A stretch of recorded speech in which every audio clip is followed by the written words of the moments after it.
Hey guys, so I am back out here with the 91 Trans Am.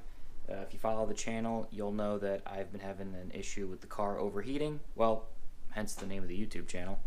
I wanted to kind of walk you through what I'm doing so I've narrowed it down to the fan. The fan's not kicking on when it should be. I've gotten the car up to operating temperature, right around 200 degrees or so, a little bit more than that, and the fan's not kicking on.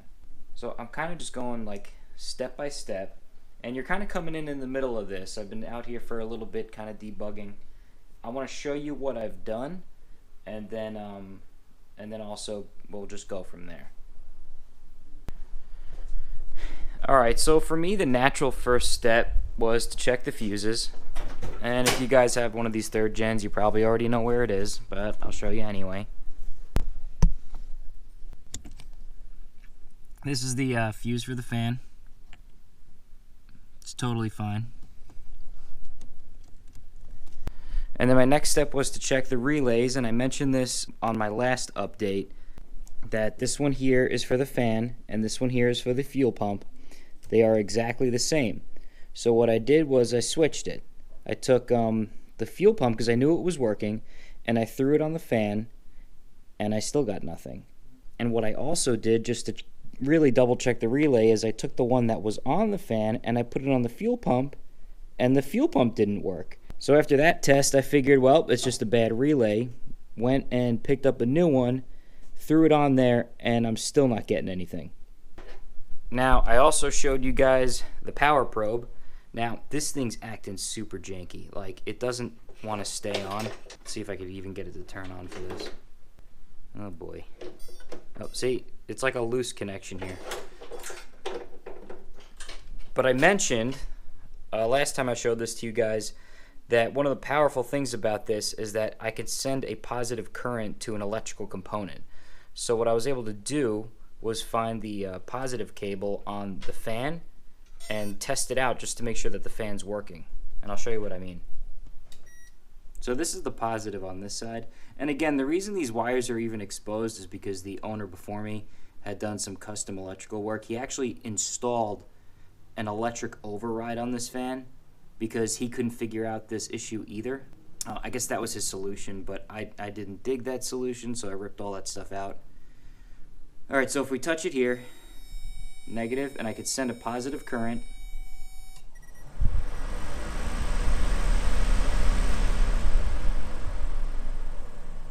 And the fan works like a charm. Okay, so now you're all caught up, and what I did was I hopped online, I went to thirdgen.org, and I found this site here, and I'm going to leave this link in the description of the video, and this basically breaks down all the engine codes for me. Because I figured the natural next step is to see if the computer's telling me anything. And if you own a third generation F-body and you've never checked the engine codes before, I can show you how to do that. Alright, first thing you gotta do is find your DLC connector under the dash here. And that webpage I was just talking about breaks this down for you. But you can see I've got my 5 and 6 pins connected using this wire. You could also use a hairpin. But the older model third gens, you would connect the 6 and 12. But again, depending on your year, the article will help you out with that. And once the pins are connected, you come in here. Alright, so we're going to put the key into the on position without turning the motor on. And then we're going to keep an eye on the service engine light because if there's a code, it's going to tell us here. Actually, I'm going to turn the light off on the camera so we can see that better. Alright, so on position. 1, 2. So it's going to blink 1 and then 1, 2, 3 times, and then we're going to get our code. 1. Oh. Wait, I didn't count that. 2, 3, 4. 3. Oh, that was 2. 1, 2, 3, 4. Okay, so that's not the normal pattern. That is actually telling us something.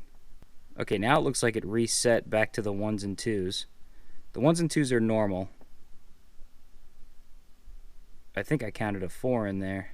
3, 4. Okay, that's a 4 code. All right. 1-4. That's what it was, a 4. Yep. Yeah, look at that. High temperature indicated at engine coolant temperature sensor.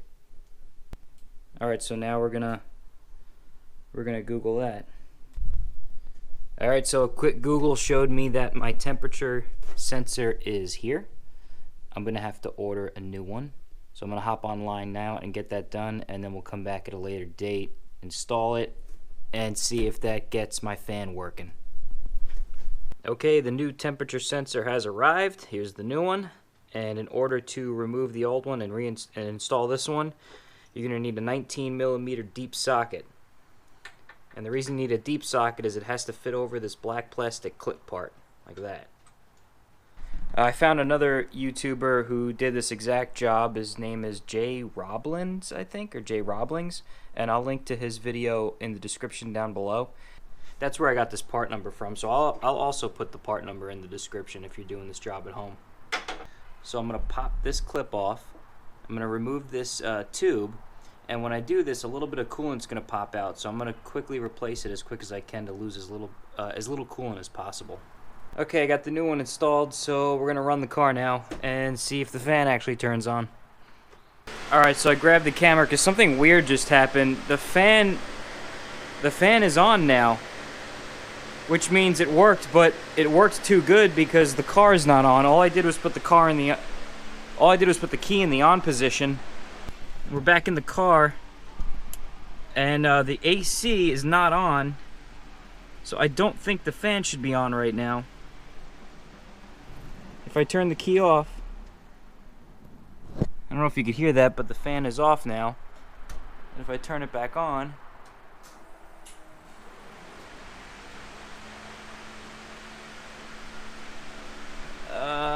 it's back on. So that's kind of weird. Generally speaking, that should only happen when I have the air conditioner on. Okay, I don't know why that is, but regardless, I'm gonna run the car and see if it gets above 220. Really, this car shouldn't really run above 220. So I have yet to leave my driveway.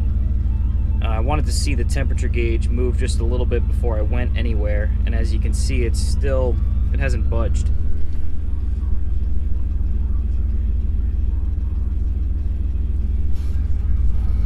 So I'm gonna let it run a couple more minutes before I go anywhere. If that gauge doesn't move, I'm probably gonna pull it back into the garage and see what's up. So it looks like the gauge is showing signs of life now. So it's doing something. It might be taking longer to heat up because the fan is on. The fan turned on, yeah, it's moving a little bit more. The fan turned on as soon as I put the key in the on position, so I'm just gonna take it for a drive the way it is now.